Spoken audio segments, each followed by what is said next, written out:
Hey, welcome to People Think About It. We're here today, and we're going to talk about some things. We have our recurring guest, Miss Sadie. Miss Sadie is also an author. She's been on a couple of TV shows as well. She's been on Fox Soul, Portia, Real Mom Shine, Sunshine Network, and Single Mothers Network. So Sadie's, what we're going to get into today is reinventing yourself, and Sadie has reinvented herself. And Miss Audrey, we talk about getting into things later on in life. We know, just like the gentleman that created Kentucky Fried Chicken, he created it at 64 years old. So we want to sit back and tell you about, just because you're aging in life don't mean that you can't reevaluate and restart. So we're going to start off our show by we got a new thing we got going on. You got to pick a thing out of a question out of the box and read the question. You read the question. Okay. Do you have any regrets? That was the same question last week. I want to answer this truthfully. Yes. I do have regrets. Well, a regret. And that is not fully being a healed woman before I had children. Because I feel like the obstacles that my teen boys are going through was because of the version that they had of me, and watching them go through that, and then seeing my other children how they're thriving because they had a full-grown, healthy version. Right. It makes me regret that. Okay, wow. and having that, and the book that you have written is to take you through a course of life changes and how you adjust and make adjustments of reinventing yourself. Yes. So, the power we hold. And talking about how some kids had one version of you and another kids had the other version of it. So it's like you reinvented yourself again. So let's talk a little bit about that. So did that make you want to launch the book because you've seen two different versions of yourself? Yeah, just what made me really want to launch the book is because I kept going in these cycles with depression and all of this stuff. And it wasn't like a mental illness depression. It was a I feel sorry for myself type of depression. And I was like, you know what? I say all this stuff, but am I really accessing the power that I hold? So I kind of went on this boot camp and I documented it, and it birthed my book, The Power We Hold, 7 Strategies to Discover Your Authentic Self. And it really just shifted my mindset. It boosted my confidence, and it just made me realize how powerful we are as humans, how we can really change our mind when we put ourselves to it. Right. It's interesting. We're talking about this. So Dominique and I had a conversation this morning. We talk every morning, but we had a conversation this morning about that thing, depression, and she was. Because for me, I'm a solutions kind of person, right? I'm a very solutions-oriented kind of person. So I said to her, if someone knows that they have an issue, right, and they know that it's disrupting their life, why not go get help for that issue? Yeah. Right? And she said, because some people don't know they have an issue. Mm-hmm. Like, they don't know that that's an issue until it's too late. Yeah. And I said, okay. So, because in my mind, I'm thinking, well, everything in your life is a mess. Yeah. People around you, they're doing well, and do you not stop and ask yourself, what's wrong with me? Yeah. And absolutely. She said, a lot of times people just don't know that they have depression. They think it's like just life. She said they think life is just lifing. Okay. And I said, okay, all right, because in my mind, I'm thinking, well, if nothing is going right, nothing is going my way, I need to make changes. So the fact that you said you acknowledged I was depressed. Yeah. I wasn't clinically depressed. Yeah, clinically, but I was depressed. That's it. Yeah. So let me ask you this then, in what you said, and you start looking around at others and others achieving, right?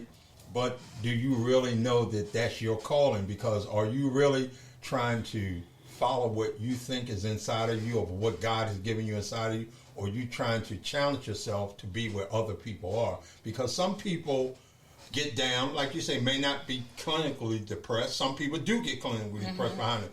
But I think from a young age, we've always been put to a challenge of what somebody else is doing. Even when you get in a race, you got 10 people in that race, you challenge the 10 people for you to be the outcome, be the winner. Instead of, I used to tell people all the time, when you're a coach or you're a trainer, and you know, okay, it's 10 people in the race. That person in the number 2 slot holds the world title.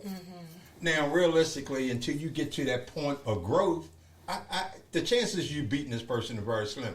But the whole thing is to keep your self-esteem up. I want to let you know that you're in the race. Right. And as long as you're in the race, you always got the potential of winning the race. Yes. I want to share a quick story. So yesterday, I'm teaching a class for a Bible college on podcasting. And a young lady who's the dean of the college told me, she said, I saw your bookpreneur thing, right? Because I've been writing books for a long time, since 98.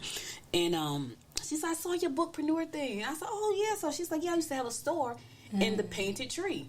You heard of the Painted Tree? No. That's what I said. And she said, I used to have a bookstore inside of the Painted Tree. And I said, well, where's the Painted Tree? She said, in Snellville.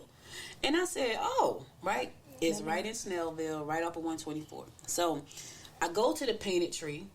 It's beautiful. Now, I could have easily gone. So my thing was, I want to sell my book because I got a series coming out, books coming out, fantasy books, which I've never written fiction before, so I'm excited. So I got a series of fiction books coming out. But I go into the Painted Tree. It is beautiful. Like, it's so much beautiful stuff in there. And so this morning when I did my show about getting your book out there and getting your book inside the Painted Tree, I had to say to that person, you can't go into the Painted Tree and get intimidated. You can't look around at everybody else's stuff and be intimidated, because that stuff is beautiful, right? If you want your booth to look beautiful, hire somebody, because I don't have a good design eye for nothing. Yeah. So when you think about what you said, Lamar, when you think about, trying to run somebody else's race, you can't run somebody else's race. You can't, and I give you a prime example, Sadie. You probably know this. Watching social media. Social media has we talk about that often a lot on this show. Reality TV mess folks up. But you got to know that you're in the race. But you got to know that you're in the race. So you just got to run your race. I'm doing an article, and it says, the damn shoes don't fit because they ain't yours. Right. Oh, that's good. That's good. They're not your shoes. That's why they don't fit. Exactly. Walk in your own shoes. Right. And that's why I was saying that, that's good. From a young age, we've been always taught to compete. Yeah. And instead of, like I had lunch with a friend of mine, and we were up here talking, and we was talking about the generation of today. And, we sitting there in Chick-fil-A, and we looking around, and we see people our age, and they're working in Chick-fil-A because the young people don't want to work because they think it's an instant gratification lifestyle. I'm going to be rich, and everybody's pitching being rich. But it's just like I said, I was talking to my granddaughter, and she had a little job over the summer. So I was talking to her the other day, FaceTime, and I said, what did you do with your money? She said, it's all gone. But the household does not teach her how to manage that money. You know what I mean? Because to tell somebody to do something and to instruct somebody to do something is totally two different things. So if she has that money, and let's say over that summer she made $1,500, and I said, okay, we're going to give you $200 to do whatever you want, but we're going to take this $1,300 and we're going to invest it, and I'm going to tell you what that's going to do. So if you live another 15 years, this is what this $1,300 is going to bring. Yeah. So I'm instructing her and giving her guidance instead of me just saying, you got money. Unfortunately, that should be something that should be taught in schools. And I'm sure we've all said that plenty of times. But I think it should start in the household before starting school. It should start in the household too. And I give you a prime example. My brother and my mom was a single mother. She raised us, right? But she was a stickler for everything. You gotta have life insurance. You gotta pay bills on time. Good. She was. When my mother got sick with COVID, she had this. So the mask on her face while she had COVID covered her entire face. You know what she was saying? Pay my bills tomorrow. We were like, ma'am, you need to... She was like, she called us on the phone. We couldn't hardly understand. Pay my bills tomorrow. Wow. And we were like, don't worry about the bills. Worry about yourself. She didn't care about that. So she taught us that you got some people, and a prime example, there's a young lady that I met, and she told me her parents were millionaires, right? But they were awful people. So they taught her good money skills, right? But social skills, she have none. None. She has none. So you got that side. You got the side that teach you these certain skills, and then you got this other side that don't teach you anything. And then you go through life and you wonder what's wrong. And she's a very scarred person. Like, I know she's scarred. Like, I've talked to her, and I said, she is damaged. Yeah. So Miss Sadie, let me ask you this question, because, actually, we met in the same class. We were taking the business class that we're going at. We met. So we seen you in some of your transformation stages, right? Mm-hmm. So as we're talking about how do you reinvent yourself later in life, tell us your perspective of how you reinvented yourself and what made you want to reinvent yourself. What made me want to reinvent myself is, again, watching my boys kind of go through what they went through. My boys was in trouble. They got in trouble with the law. They were just trying to fit in. And it made me look at myself like, okay, what am I doing wrong? Not saying, oh, I'm doing everything wrong, but what void am I leaving? And I realized that I was so busy trying to catch up from all this trauma I went through in my childhood that I wasn't available to them as I should have been. So that made me want to just really be like, you know what, Sadie, you need to dig deep within yourself, find your identity. That happened, but grow from it. Stop living in that pit. Why is this happening to me? And learn, what am I going to do with this situation that happened? And so I just went on this transformation journey, and I found my purpose. And your purpose is why you exist.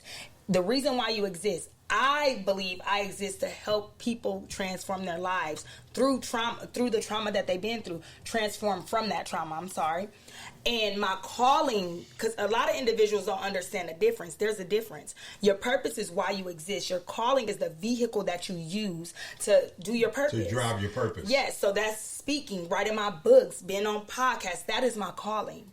But my purpose is to transform lives through that. So doing all of that made me realize, like, okay, Sadie, you have the power. That's why I wrote that book. That's amazing. But you have the power to be a great mother. You have the power, even though I didn't see that. I didn't grow up with my mom or father. Right. So I didn't have that standard to measure, but I had the power to do that. And that's what caused me to really transform and become who I am.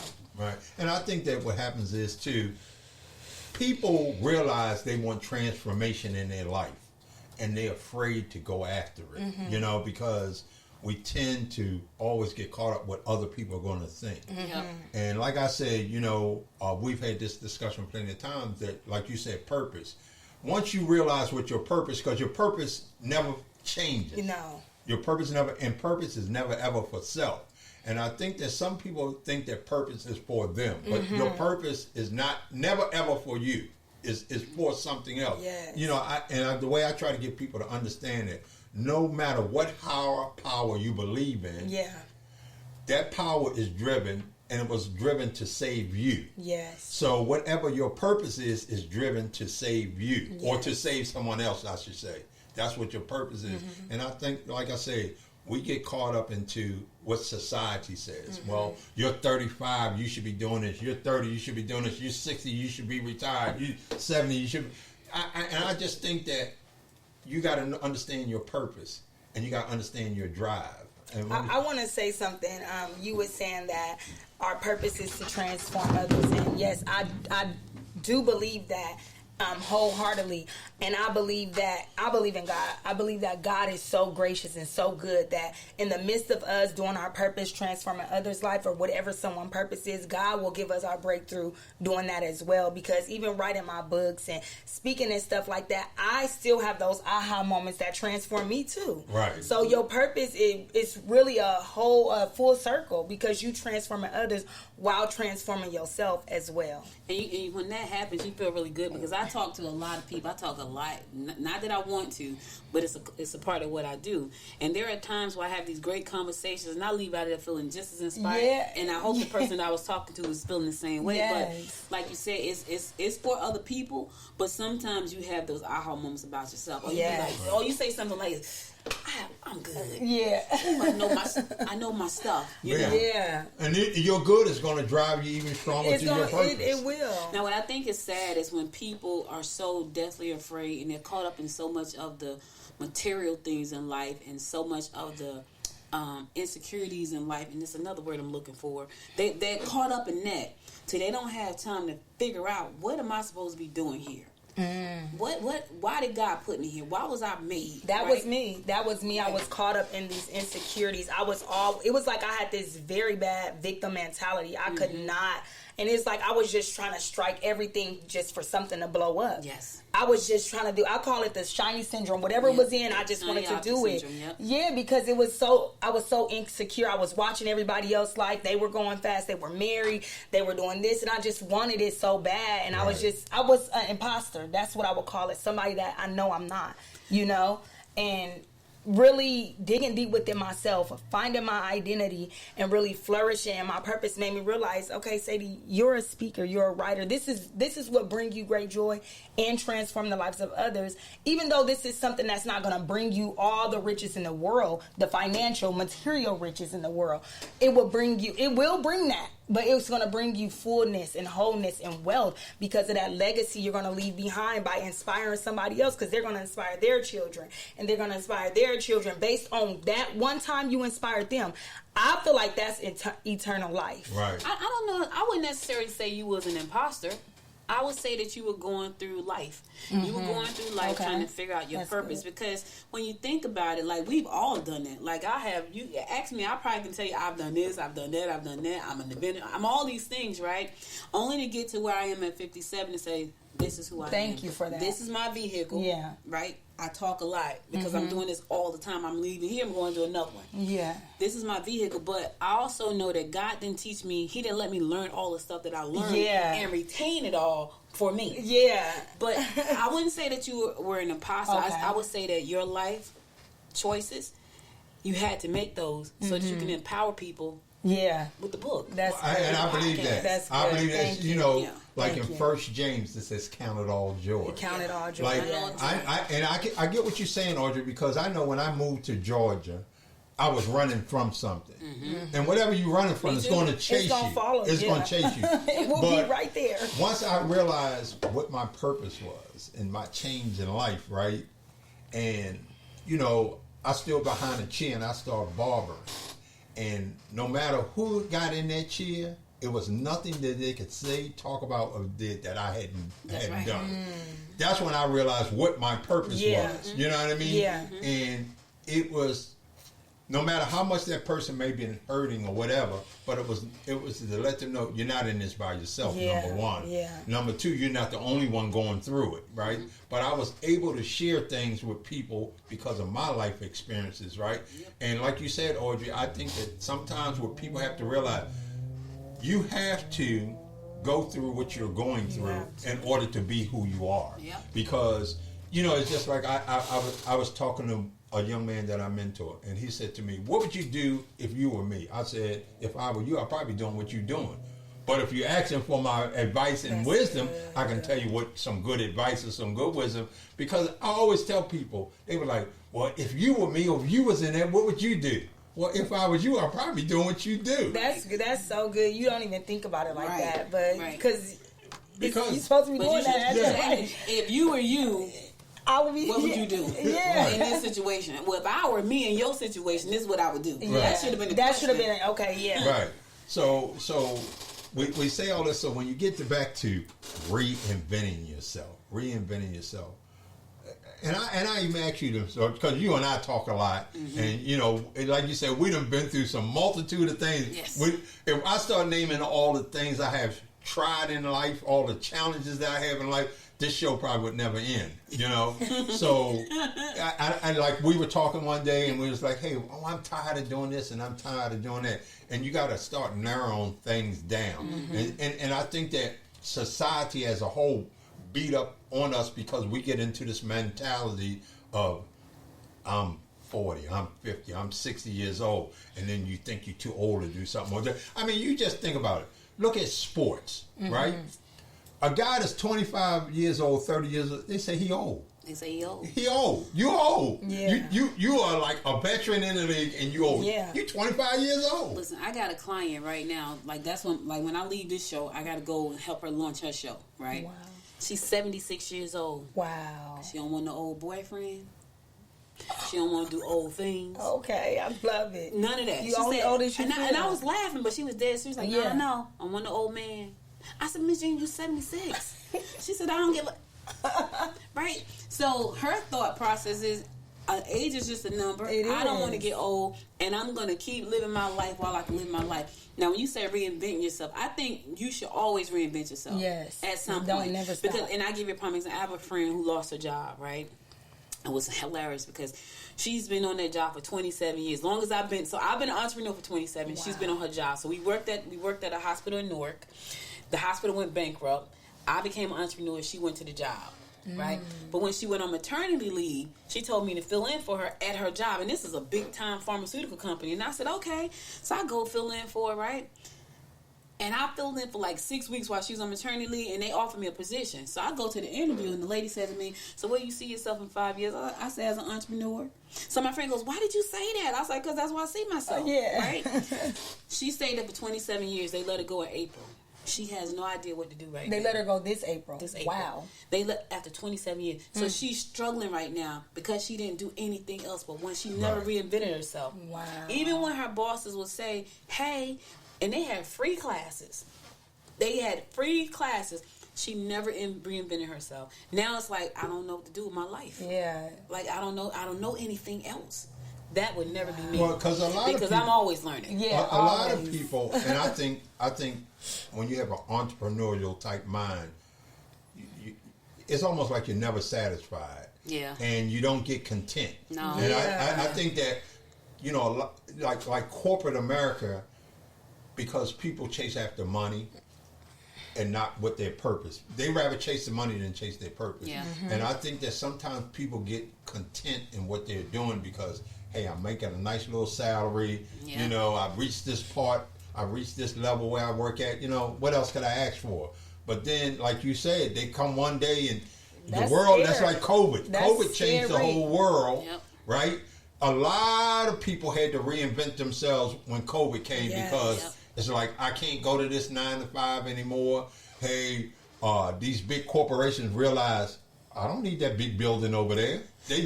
People are productive from home like they're doing in that building, so I'm getting rid of this big building. And here's the thing too, like right now you got to contend with people and technology. You got to contend with both of those because technology is just as smart as people. It's going to take over. Right. So you're going to have a lot of people who don't invent themselves. They will become a part of the system. Right. I mean, because and I know that you're a big AI advocate. AI is taking over. Yes. It's almost like absolutely. Man has made a machine so smart it outthinks you. Yes. It does. But it really does, and that's because we have not learned how to use most of our brain. We only use like a portion of our brain, right? If we get to the point where we use more of our brain, we'll be really smart. But most of us don't ever get to that point because we go through life. We live life based on this set of rules that life has said. This is what you do, right? And we go now. And looking for other people. We don't do that. We don't do that. We don't live by the rules too much. This is what they say. Do you do it? Right. You know what I mean? Right. And with entrepreneurs, like, all right, well, ain't doing that. It's just like one day I was explaining to somebody that, it's just like when you have a hustler's mentality, right? Mm-hmm. And even if you make that hustle mentality about money, right? It's not so much the money; it's the action. Yeah. A hustler like the action. Yeah, he like that. Yeah. He might get something. Hey, you know what? I got this. Yeah. You know what? I'll sell to you for $5. It's not about the $5. Yeah. It's about the action. It's like that dopamine. Right. I didn't even realize that. That's exactly because I was at work. I'm thinking. I'm like, when did I get to this place? But I make good money where I work, and I'm always thinking like, it's not good enough for my time. Right. But I never used to think that. But now when I get my checks, I'm like, dang, I spent this much time there for this little, now my mind is starting to think like that. I'm like, I could have been doing my stuff and building something that could potentially make more money one day. Don't quit your job first. I'm not they say, you know what they say, a J-O-B. They say J-O-B, just over broke. Yeah. Don't quit your, you're right? Yes. But here's what I would say, dude. If you're going to do it, make sure that you take that money and put it into your business, like as much as you can afford to put in your business, because it's going to help you leapfrog. I would never tell anybody. And that's good. Right. People always saying, quit your job. I'm like, I'm not quitting my job. Because you still got kids to raise. Yeah, you don't want to quit your job until your business can pay you more than what your job is making. Yeah. Right. If you work and you live in paycheck to paycheck. Yeah. And you need to make sure your business can pay you twice as much as that, because you're already living paycheck. I'm not saying you are, but I'm just saying because somebody may be listening, and because I quit my job, like I was crazy, like I quit my job and got a paper route. Wow. Like seriously, 3 o'clock in the morning, slinging papers with the flashlight. Me and my boyfriend, he's my husband now. But that's that hustler mentality. That's the hustler mentality. Yeah. Right. My friends were like, you done lost your mind. I was like, I'm going through my business. I got my this. I'm an entrepreneur. And I was slinging papers at 3 o'clock in the morning up in Livingston, New Jersey. Because that was my route. So 3 o'clock, I go get my papers and I go sling papers. So... But I wouldn't tell anybody to do that because that was hard. Yeah. And I also wouldn't tell anybody, especially if you got kids, you know, if you're trying to reinvent yourself, explain it to your children. Because Dominique and I had this conversation the other day. She said this before we had a real conversation about it. She said, you were always busy, which I knew I was. Right? But part of me feels like she resented me back then. Now she understands. Yeah. So now what she does with my granddaughter is explain everything. Exactly. This is why mommy has to do it. Because you want to eat oysters, don't you? Because my baby loves oysters. Okay. And crabs and everything. You want to do this, right? You want to go to Disney? That's why mommy got to do that. I didn't do that. But nobody told me to do that. But you know something? Thank you for telling me to do that. Also, what you can do if you have the entrepreneur type mindset and you trying to reinvent yourself and you have children, teach them the business too. Oh yeah, I do. You know, teach them and like your little girl, you know, because kids have feelings too. Yeah. You know what? The same energy that you put into your book, maybe you get her to write a book from her version. You know, now you approach it from a different perspective. But you know, I am, and I can honestly say my wife Dorshell, we're totally proud of you because we've seen your growth. Yeah. We've seen your growth. You know, we've seen where we met you day one to where you at now. Yeah. You know, when Dorshell turned on the TV and said, I saw Sadie on Fox 5. I saw on TV, you know. So you growing. Yeah. You're growing. And sometimes you might not grow at a fast pace. And that's my problem is like yesterday, I always have these little moments and I let myself have those moments, but I get out of them quickly. I was just thinking, I just need to go ahead and, because I work part-time for Gwinnett County, because I still want to do my stuff. So I was like, I might as well just go ahead and just do this full-time, get my 401k built up, and just retire and leave this book speaking stuff alone. Because I was... But then that goes back to you not believing in yourself. Yeah, so then I had to get myself out of that. I was like, and then Dorshell texted me and said, can you be on a podcast? And I was like, that's a sign that I'm supposed to be doing this stuff. This is what I'm supposed to be doing. And when the hair and the tortoise ran? Yeah, slow and steady win the race. Why did you feel like that, though? What made you feel like that? It's because just being a single mom is very difficult. And... not knowing, so I don't know anyone in the industry like that does speaking and stuff. Well, now I do, but I don't really know a lot of people that's out speaking and stuff. So the connections, like where but you do, you do it, but you tell yourself you don't. And just think, you've been on Fox 5. How many people been on Fox 5? Not a lot. But you've done it. So you know what to do. Now you just have to apply it in other areas. So my thing is I think the other thing you should have done too, like when you were on Fox 5, you were supposed to build on top of that momentum. Right? So it should have been Fox 5, it should have been Atlanta Voyage, it should have been I don't even know what none of those are. Right. I got on Fox 5, I literally just wrote a PR, like a press release, and I just sent it, and they the ones that contacted me back. Right. So when stuff like that happens, you have to just keep riding that wave because PR is powerful, and a lot of times people don't understand that. That's called earned media. You earned that media. You didn't pay for that. That's called earned media, and when you get earned media, you ride the wave. The other thing I would tell you is find your people, find your tribe, and if you can't find them, invent one. And how do you do that? You go to meetup.com, you create your meetup looking for people just like you. See, I don't even know what that is. You know what I'm saying? So we got to meet up next Wednesday. Right. Wednesday, the Indie Collective. We're going to be at Tacos and Tequila. Authors, podcasters, filmmakers. That's what we're going to be. See, I don't even know that. Okay, well, Wednesday? Next Wednesday.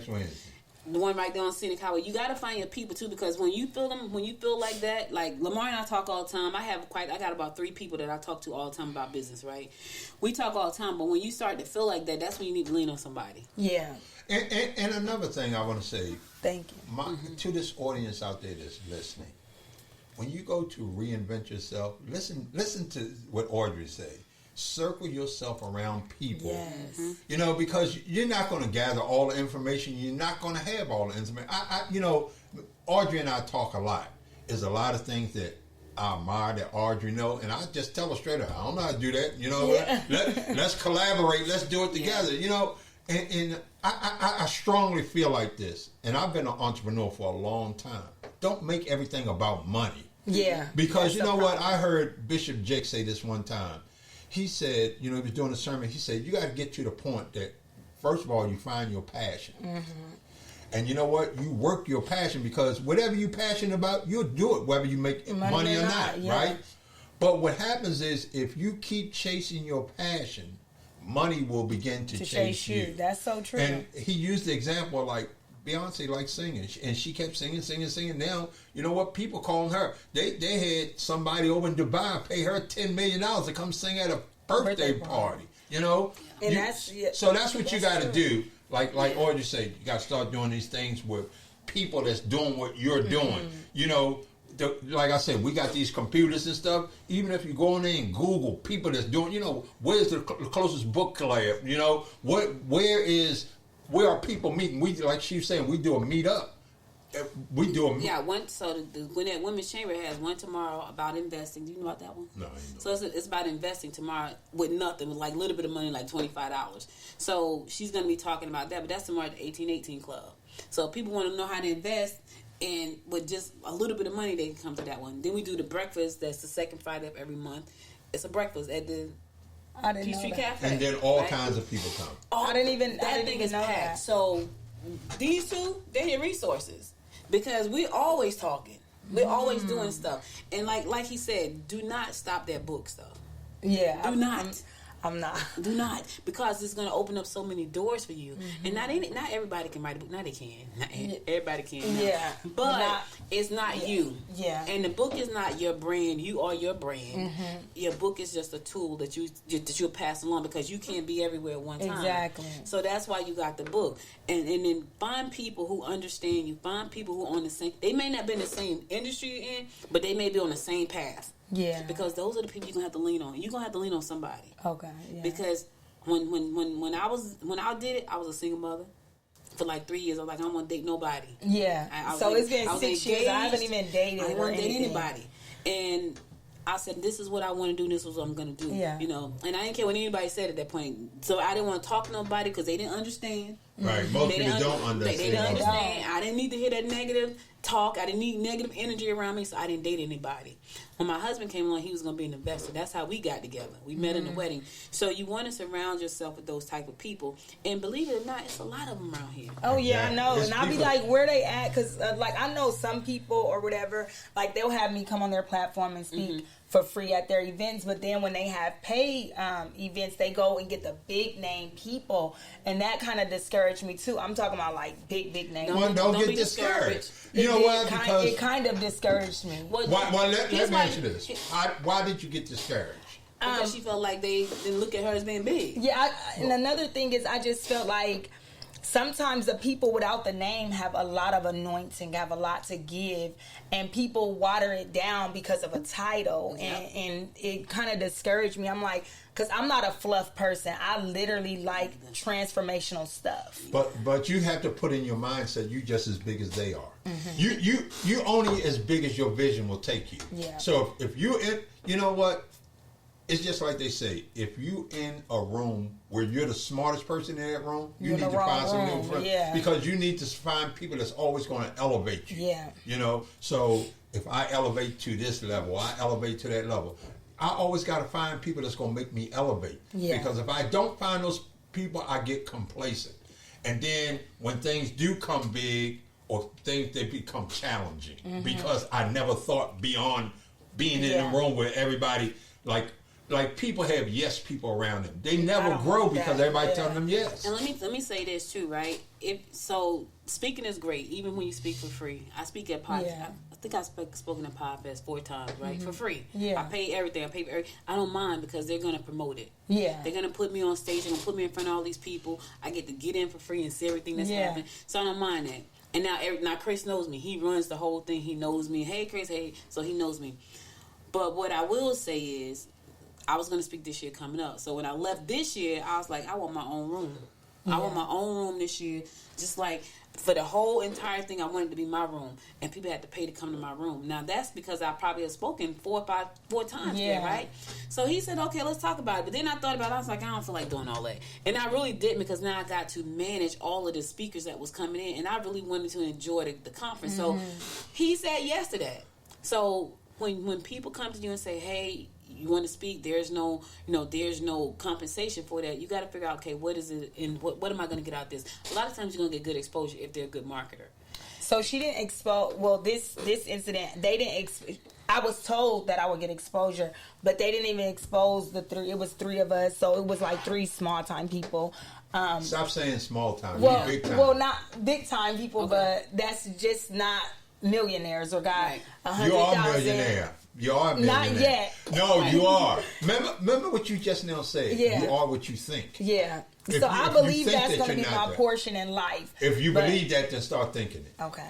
So she had three of y'all, and she didn't promote it. No, she told us she would, and it was costly to speak, but like no one showed up in our room like at all because I don't pay to speak anywhere. And someone reached out to me just recently. They got a conference in Florida. It's a paid to play kind of thing. I don't do that. Yeah, I don't do that no more and the reason why is because two ladies found me on Speaker Hub and paid me my biggest this year I've ever been paid to speak, and it took me out of that discouragement. Yep. Like, it might not be the people that I feel like is my color. That's right. Because that'd be my thing is, if I see a sister, but it might not be them that's going to. Because pretty much everybody who have pushed me to where I am were not us. Yeah, and that's. Well, I don't like that kind of talk because I don't want to discourage people because like even being a barber, it's the truth though, Lamar. But it might be the truth to a certain degree because even when a barber. I can have clients, man, this plumber come to my house, man, that's why I don't hire black people. No, that was that black person, not all. Okay, I'm saying from the perspective of not say, I don't hire them because I don't deal with black. But all black people ain't the same. No, that's not what we're saying. What we're saying is the people that. Well, I just don't want the audience to get the wrong interpretation. But it's not. So that's why I want to clear it up. We're not saying that black people don't support. I'm saying that the biggest thing that I've done and got the most support for has not been from black people. Yeah, and I understand that. I totally get that because I've had support from other nationalities. It hasn't. Yeah. I've had. I've been where cutting hair. I've cut Asians, Latinos. Yeah. Mexican, black people. I've cut them all, and my support has come from different cultures, but. I'm not knocking what you're saying, but I hear people say that a lot. Yeah, people do say and people get, because people, I said it that way too, because people get their words twisted, and they'll say, you said this, and you said, so but we did not say that. We did not say that at all. We didn't say that. We just said that when I look back through my journey, pretty much everybody that has helped me get to higher levels in my business, they were not black. And if you look at, just do a case study. If you look at a lot of individuals, Anthony O'Neill, a lot of Priscilla, Stormy Wellington. If you look at a lot of successful African American people, it was not our people that opened the door. Not saying that our people won't do that, but sometimes you gotta jump through so many hoops. You gotta jump through so many hoops. And I say this. Sometimes it's because some of the people that want to help you don't have the capital to help you, to elevate you to where you need to be. I mean, I feel like it's more fearful. I feel like individuals that are our color are fearful. They don't want to give you. They don't want to give you because they think you're gonna be bigger than them. Well, that's a whole nother. That's a whole nother podcast. And we're gonna touch on that. We're gonna touch on that. We're gonna talk about the elevation of our people. We're gonna touch on that. But you know what? Where's your book at, Sadie? So what I've done is when I got discouraged, I started creating events and creating my own table. There you go. So here's Miss Sadie Mae Evans, The Power We Hold. This is her book. This is the book that Miss Sadie created. She created a work page with it. and I've seen you get a pen and a bookmark and everything. So Sadie has grown her game. Even though she sat here and said she's not a millionaire, she is. I am. It may not be today, it may not be tomorrow, but she is. You know, you have to have a millionaire's mind. Mindset. They have a book about that, the millionaire mindset. You know, C. Harv Eker. So yes. we want you guys that. Sadie, you can tell us a little bit how they can get your book. So you can get it on Amazon, or you can go to my website. It's beimpactful101.com. Can you say that again? beimpactful101.com. Okay. And if you don't have a book and you want a book, join the bookpreneur.com. Yes, definitely. I always feel like books can go to places that your foot can never step sometimes. That's right. So Absolutely. I just believe that it's a great tool. And if you want to still hear good podcasting stories and meet good people, listen to People Think About It at peoplethinkaboutit.com. You can also reach us at peoplethinkaboutit@gmail. We also take donations. We're going to be, for those who live in our direct area in Gwinnett, we're going to be where, Miss Audrey, next Wednesday? Next Wednesday, 6 p.m. we'll be at Tacos and Tequilas right there on Scenic Highway in... Is that Lawrenceville? That's Lawrenceville. We're going to be there, so look for the Indie Creative Collective. We're going to be there. So if you are an author, a podcaster, a filmmaker, if you can spit, you know, if you think you're a poet, you can sing, come out. It's fun. It's all in fun. That's why we're doing it at Tacos and Tequila. Okay. People let their hair down and relax a little bit and have some fun, but we can talk business at the same time, so be sure to join us. It's free. Nothing. You don't have to eat. That's on you. It's free to attend. It's open to the public, and we have started this organization, this group, so that we can be around like-minded people doing like-minded things. And to grow. And to grow. And reinvent yourself. And reinvent yourself. And remember, people, no matter what your age is, no matter what culture you are, always remember you can reinvent yourself.